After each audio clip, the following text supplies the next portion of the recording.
മമ്മൂട്ടിയുടെ ഫാമിലിയിൽ നിന്ന് അഷ്കറിനെ ചൂസ് ചെയ്തതിന് മുമ്പ് എന്തുകൊണ്ട് ദുൽഖറിനെ ചൂസ് ചെയ്തില്ല?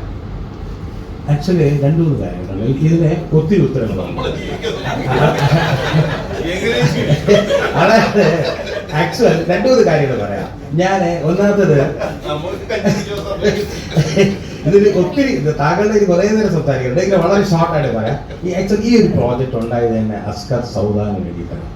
അസ്കർ സൗദാനെ ഹീറോ ആക്കാൻ ഒരു പ്രോജക്റ്റ് പ്രൊഡ്യൂസർ മതി. ഞാൻ കുറേ കാര്യങ്ങൾ അദ്ദേഹത്തിനോട് എനിക്ക് നല്ല മേക്ക് ചെയ്യാനായിട്ട് പറ്റണം. അദ്ദേഹം ഫുൾ ഓപ്പൺ എന്ത് വേണേലും ചെയ്തോ എന്ന് പറയാം. അബ്ദുൾ നാസർ. അങ്ങനെയാണ് ആക്ച്വലി ഈ പ്രോജക്റ്റ് ഉണ്ടായത്. ഞാൻ എന്ത് ഈ ഗ്യാപ്പ് ഇട്ടെന്ന് പറഞ്ഞാൽ ഞാൻ ഈ 10 വർഷം വെറുതെ ഇരുന്നില്ല. ഞാൻ പല സ്ക്രിപ്റ്റുകളും വർക്ക് ചെയ്തു. പല വലിയ സ്ക്രിപ്റ്റ് റൈറ്റേഴ്സായിട്ട് ഇരുന്നു. എല്ലാം ഫ്ലോപ്പായി പോയി. രണ്ട് വർഷം ഒരു സ്ക്രിപ്റ്റ് റൈറ്റർ അവിടെ ഇരുന്നു, 3 വർഷം ഇരുന്നു. ഭയങ്കര ഹെവി കേട്ടാൽ ഞെട്ടുന്ന കോമ്പിനേഷനാണ്.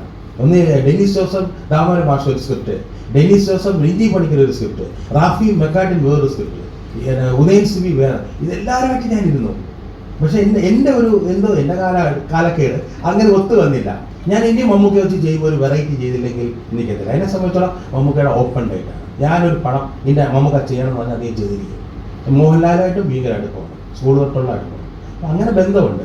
പിന്നെ ഞാനിത് ചെയ്തത് ഇത് എൻ്റെ ഒരു ടെസ്റ്റും കൂടെയാണ്. ഞാൻ തന്നെ ടെസ്റ്റ് ചെയ്തതാണ്. സത്യം എങ്ങനെയുണ്ട് ഞാൻ പലരോടും പറഞ്ഞു എങ്ങനെയുണ്ട് ഞാൻ ആദ്യം എന്നെ പറ്റി തന്നെ അറിയട്ടെ, എനിക്ക് ചെയ്യാൻ പറ്റുമോ, കുഴപ്പമില്ല എന്ന് പറഞ്ഞു. ഞാൻ ഇവരോട് എല്ലാവരും നമ്മുടെ ടീമിനോട് പറഞ്ഞു 40 മാർക്ക് എങ്കിലും കിട്ടിയാൽ ഞാൻ അടുത്തയിലേക്ക് പോകും.